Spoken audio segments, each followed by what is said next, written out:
কোটা আন্দোলনকারীদের হামলায় আহত হয়েছেন ঢাকা বিশ্ববিদ্যালয়ের সহকারী প্রক্টর আব্দুল মুহিত।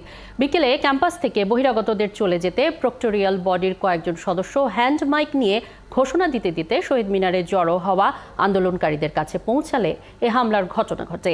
কোটা আন্দোলনকারীদের দাবি, ছাত্রলীগের বহিরাগতদের হামলার বিষয়ে বিশ্ববিদ্যালয় প্রশাসন নীরব। পারভেজ রেজার রিপোর্ট।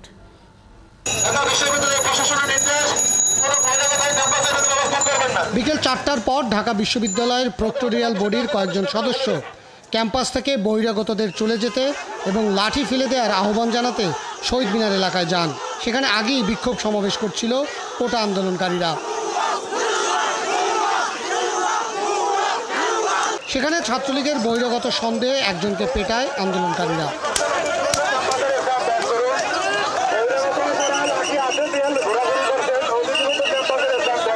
এ সময় আন্দোলনকারীদের মধ্যে এসে এমন নির্দেশনা দেয় শিক্ষকদের উপর চড়াও হন তারা।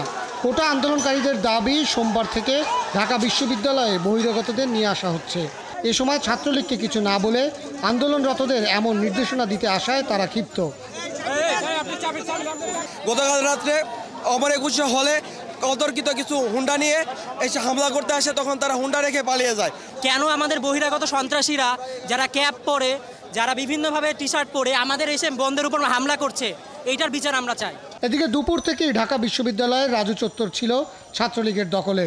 সোমবার শহীদুল্লাহ হলের সামনে হওয়া সংঘর্ষে কমপক্ষে 3 জনকে অস্ত্র হাতে গুলি করতে দেখা গেছে। তাদেরকে ছাত্রলীগের ক্যাডার দাবি করছে আন্দোলনকারীরা, আর ছাত্রলীগ বলছে তাদের 7 জন কর্মীও গুলিবিদ্ধ। এখানে একপাক্ষিকভাবে বলার কোনো সুযোগ নেই।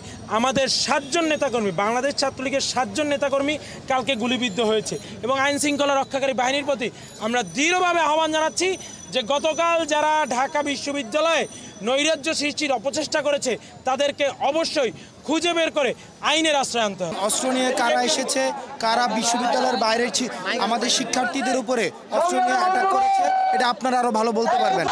বেলা 3:30টার দিকে কোটা আন্দোলনকারীরা রাজু ভাস্কর্যে না গিয়ে শহীদ মিনারে জড়ো হয়ে সমাবেশ করে। সেখানে ছাত্রলীগের কর্মীদের নিয়ে আসা বাসে ভাঙচুর চালায় কোটা আন্দোলনকারীরা। পারভেজ রেজা, 71, ঢাকা।